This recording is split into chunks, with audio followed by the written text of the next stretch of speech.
শক্তি সম্পর্কে একটু আমরা ধারণা নেই, এগুলা সম্পর্কে আমাদের জানা দরকার। আমরা এই জিনিসগুলাকে আপনি আমি যেহেতু মোদাব্বির জগতে আছি বা রাকির জগতে আছি অথবা কবিরাজি জগতে আছি, আপনি আমি এই অশুভ শক্তি সম্পর্কে হয়তো কিছুটা ধারণা রাখি, কিন্তু সাধারণ মানুষগুলো এইগুলা সম্পর্কে ধারণা রাখে না। মানে এই যে অশুভ শক্তিগুলো আছে, এই যে ব্ল্যাক ম্যাজিকের যে শক্তিগুলো আছে, এই শক্তি সম্পর্কে সর্বসাধারণের মনের ভেতরে তার এইভাবে আছে যে এই শক্তিগুলো অত্যন্ত জটিল, কঠিন, অত্যন্ত মারাত্মক লেভেলের, এটা মনে হয়। আসলে না, তন্ত্রমন্ত্র জাদুবিদ্যা যেগুলো আছে, কুফরি কালাম যেগুলো আছে, এগুলা শক্তি আসলে ততটা না, যতটা আমরা মনে করি ততটা না।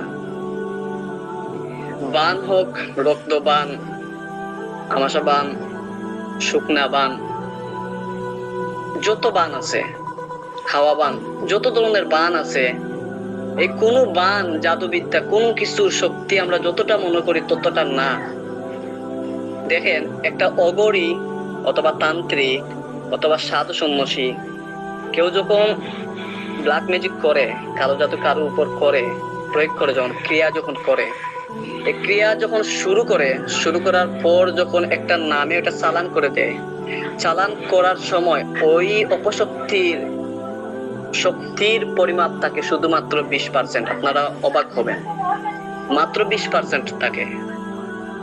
এই 20% থেকে 100 পর্যন্ত নিয়ে যাই আপনি আর আমি, কিছু রাকিরা নিয়ে যায়, কিছু মুদাব্বিররা নিয়ে যায়, কিছু কবিরাজরা নিয়ে যায়। এবার আসেন কিভাবে আমরা নিয়ে যাই। একজন তান্ত্রিক, অগরী, সাধক যখন ক্রিয়াটা করে, একটা নামে যখন চালানটা ছেড়ে দেয়, তখন 20% শক্তি নিয়ে ওই চালানটা চলে যায়, অর্থাৎ ওই জিনটা চলে যায় ওই নামের উপর। 20% শক্তি নিয়ে ওর সামনে চলে যায়। এবার এই 20% দেখেন, 80% শক্তি ওদের নাই, তাইলে 20% ক্ষতি করে কিভাবে?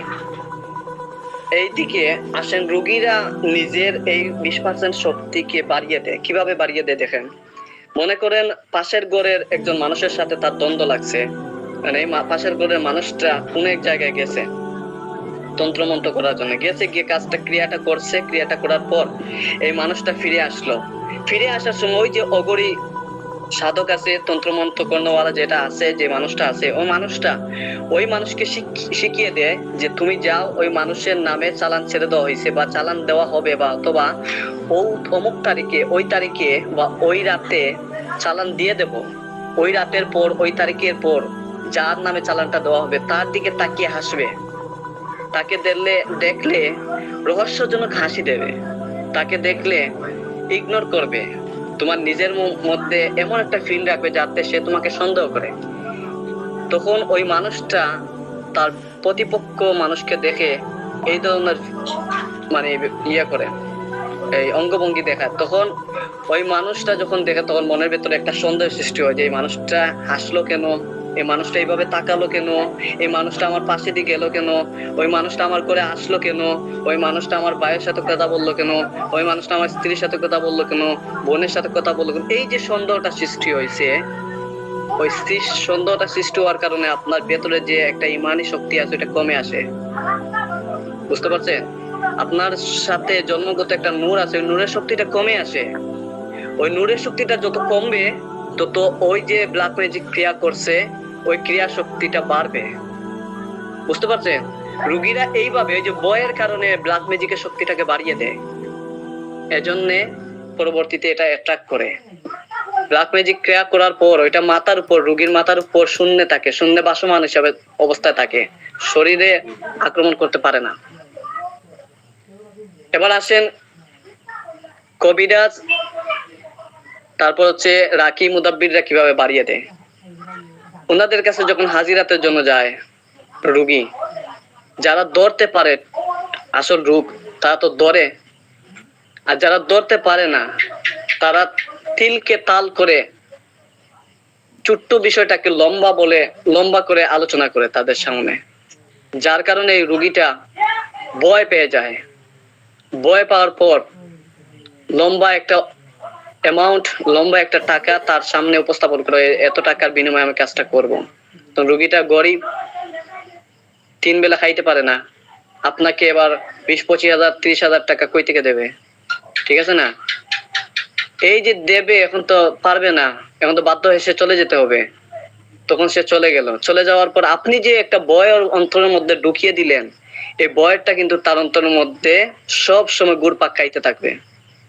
তখন ওই যে ভয়টা তার অন্তরের মধ্যে বারবার বারবার যেন ঘুরপাক খাচ্ছে, এজন্য তার যে শক্তি আছে, মনোবল শক্তি, ওটা ধীরে ধীরে কমতে থাকে, ব্ল্যাক ম্যাজিকের শক্তিটা বাড়তে থাকে। যখন ওইটা 70% প্লাস হয়ে যায়, তখন একটা রুগীকে আক্রমণ করে, পরিপূর্ণভাবে আক্রমণ করে, বুঝতে পারছেন? তখন একটা রুগী মৃত্যু শয্যায় সজ্জিত হয়ে যায়।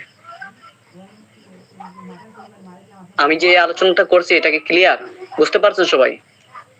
জি উস্তাদ জি। এই বিষয়টা জেহেনের মধ্যে রাখবেন। ব্ল্যাক ম্যাজিকের আসলে শক্তি নাই, কুফরি কালাম তন্ত্র মন্ত্রের আসলে শক্তি নাই, মাত্র 20%। এবার বলবেন আপনি জানলেন কিভাবে? আমি আলহামদুলিল্লাহ সব বিষয় ঘাটাঘাটি করছি, দীর্ঘদিন থেকে এই লাইনের মধ্যে আছি, আলহামদুলিল্লাহ সব বিষয় ঘাটাঘাটি করছি, এখনো করতেছি।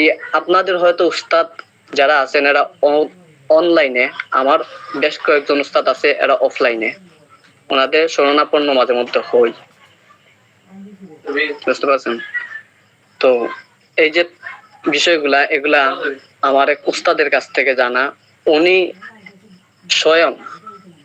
স্বয়ং একজন তান্ত্রিক, বুঝতে পারছেন? মুসলমান, বাট উনি স্বয়ং তান্ত্রিক। যেহেতু তান্ত্রিক হয়ে গেছে, সেহেতু উনি মুসলমান দাবি করতে পারবে না, ইমান নষ্ট হয়ে গেছে। বাট জানার স্বার্থে আমি এগুলা তদন্ত করি, এগুলা তদন্ত করার জরুরত, আপনারাও তদন্ত করবেন। এগুলা সম্পর্কে জানতে হবে। অশুভ শক্তির বিরুদ্ধে যেহেতু আপনি আমি লড়তেছি, সেহেতু এই সম্পর্কে আপনি আমি সবসময় তালাশ করতে হবে। যত তালাশ করবেন তত জানবেন, জানতে জানতে এক সময় আপনারই মনে হবে যে আসলেই তো তন্ত্র মন্ত্র এগুলা কিছুই না, আমার কাছে এগুলা কিছুই না, কারণ আমার কাছে সবচেয়ে বড় শক্তি যেটা, ওইটা তো এমনিতেই আছে।